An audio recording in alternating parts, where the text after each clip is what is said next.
you're still hearing us and you haven't left yet, please leave. I hate to say this, but I just don't have enough body bags.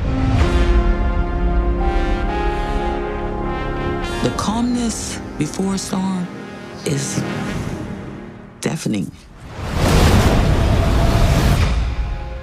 As Hurricane Katrina was approaching, we knew this was going to be a catastrophe. I didn't want to leave because I didn't know what we was going to be coming back to. I just was praying. There is a house you are. People won't realize how big Katrina was. It's too big to turn. It's gonna hit us. They call the rising sun. It's not a normal hurricane. Something's wrong. And my heart just sank. We have a breach in the levee. We have rain inside the Superdome. I repeat, rain inside the dome. In 3 minutes, it went from the ground to the roof. A lot of people suffered, and a lot of people suffered needlessly. Just let me know y'all living, you heard me? People coming out of one bad situation, but they didn't know they was coming to another hell. We expected FEMA to come in, but there was no help. I told the guys, go find whatever boat you can find. We went and did what we had to do to try to save people's lives. This community was not wanting to go out and just loot. There was people trying to survive. You got a governor. What is they doing? Sincerely. That's not something you ever want to do, to tell the troops to shoot civilians. Governor, that's your people. They just let us down. To them, we wasn't even human no more. But people from New Orleans, we knew how to survive. And this is supposed to be the greatest country on the planet. In order to prevent something, you got to understand why it happened in the first place. There is a house you are. Hello, everyone. My name is Heather Hurt with the NRW, where Nerds Rule the World, and I am here with Traci Curry, the director of the upcoming documentary series Hurricane Katrina: Race Against Time, and Shelton Alexander, who is a resident and survivor of the traumatic event. How are y'all doing today? Good. Thank you so much, Heather. I know Shelton's gonna be in and out on mic, so I apologize. Shelton, how are you today? I'm good, thank you. Appreciate it. All right. Cool. Traci, I want to start with you because this is such a harrowing event, and we are in a time where we fortunately have a lot of personal video for this. Why? But at the same time, Katrina has been so well documented. Why is it so important to bring this documentary and this information to the forefront right now? Well, I think there's so much that the people who lived and experienced this have to tell us that we might not understand. And there's also a lot that the story of Katrina itself has to tell us about where we find ourselves in this current moment today. It was very intentional that we tell the story in a way that didn't sort of feel like we've kind of excavated this thing from this artifact from the past that we're kind of showing off to people, but that it can be instructive about the current moment, which is to say, what happened during Katrina was that you had a natural weather event that was exacerbated by man-made interference with the natural environment. And we tell that story in the first episode. It encounters an infrastructure that was never made to withstand the force of that type of event. And then what happens is that while everybody's affected, the people who are most vulnerable on the front end of that event are the people who are least able to recover on the back end. And while the specific details of what happened during Katrina are unique to that moment, there have been, even in the time that we've been making this series, a series of events where the contours of that story have played out in the same way, whether that's Asheville, North Carolina, whether that's the wildfires in Hawaii, whether that's the fires in Los Angeles. We've just had this tragic flood in Texas. And so I think 20 years later, revisiting the Katrina story is not only necessary, but urgent because of what it has to teach us and what we need to learn quickly about the current circumstances that we're in. Absolutely. And I do want to talk to you a little bit, if I have the time, I do want to talk to you about how you bring FEMA to the forefront and the differences that we're seeing today. But Shelton, I do want to switch to you. You were a slam, is that right? You are a slam poet? Is that what you were saying at the beginning? Yes, yes, definitely. Yes. You had a lot of incredible footage because you were documenting what you were doing. Why did you want to be a part of this? And why were you so willing to give over that very personal footage for this event? Yeah, because it's necessary. Like I know they don't have like many others that have video footage like myself. And so I'm gonna just say I have rare footage, what actually occurred inside the Superdome. So it just kind of made that historic by itself. So I never like if people like have some kind of projects going on and they want to, because I'm pretty much like one of the only ones, they have some stuff after the storm, like after I got out of that lease, and then the place just really got ransacked. But that's also important.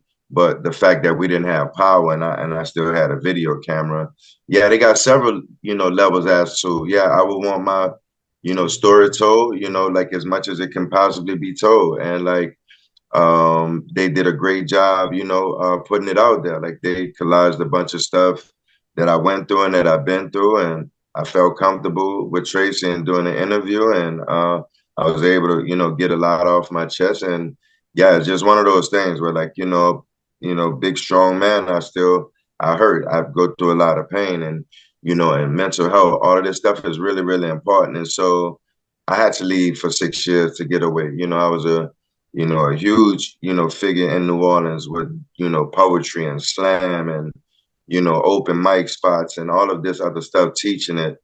But like I kind of ran out of gas a little bit, and I know I had to get away just for my own mental health. So yeah, I don't perform as much, but I still love to write just for healing, you know. And I like to go and support the artists when I do go out sometimes. So I don't like just to be like, oh, hey, look at me.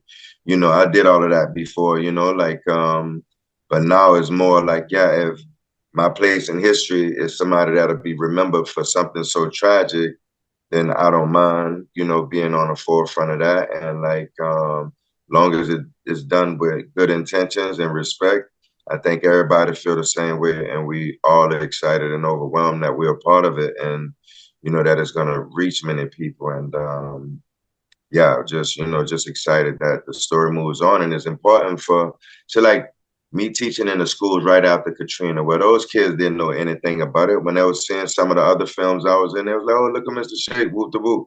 So now all of these years later, they'll really get to see it. And then they'll see also the impact that it had on one of their teachers and one of their favorite teachers. Like, like, wow, this man really went through it, and we didn't really understand it at the time. Now they're older. So eventually this is going to have to keep passing down so we don't have some of the same things to occur. Yeah. Absolutely. And that is beautiful. Traci, to go after that, these stories were very personal, and y'all did not hold back. The emotions that you could feel from y'all's interviewees is very heavy, even from federal agency members. Why did y'all, to be quite honest, especially with our problems that we were seeing with FEMA, why did you not want to put that barrier on your interviewees? Yeah, from the beginning, one of the things that I told the team that I kept going to again and again and again is that we are treating everybody in this series like a human being, a whole human being, right? And so that is both the citizens like Shelton who are surviving, but that's also the first responders who, as you hear General Honore saying, were victims themselves, not knowing what became of their homes and yet got to work. As you hear a police officer named Tim say, we got after it. That also is General Honore himself, who was very intentional to kind of not lean into, as Mayor Nagin called him, the John Wayne guy of it all with him. But the first shot you see of him, he's eating a bag of grapes in the backseat of a helicopter, to Police Chief Eddie Compass, who has really been excoriated for some of the mistakes that he made, but we kind of get into he is a human being that was suffering as well as he was trying to do the job. And so I think we tried to approach everyone in this series with as much grace and consideration for the pressures that they were under, but at the same time, understanding that this was a massive failure of government accountability at the level of the federal, state, and local authorities who were, as we show in the series, aware that something like this could happen and did not do what was required to prevent the harm that happened. So it was a matter of sort of striking that balance between being very clear in accountability for this, but also understanding that for the most part, these were a lot of human beings that were just trying to do the best they could given the circumstances. Yes, and it's so touching. I love the series. Thank you so much.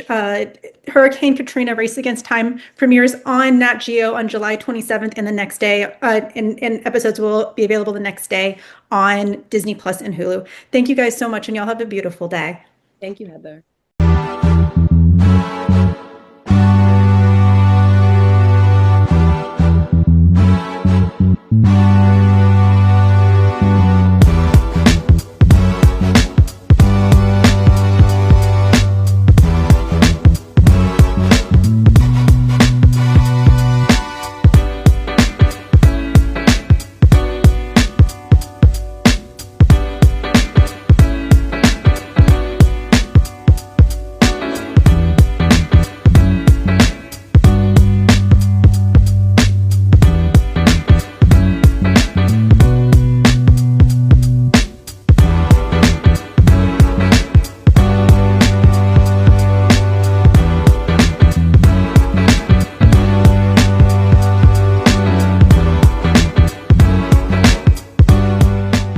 Nerds rule the world.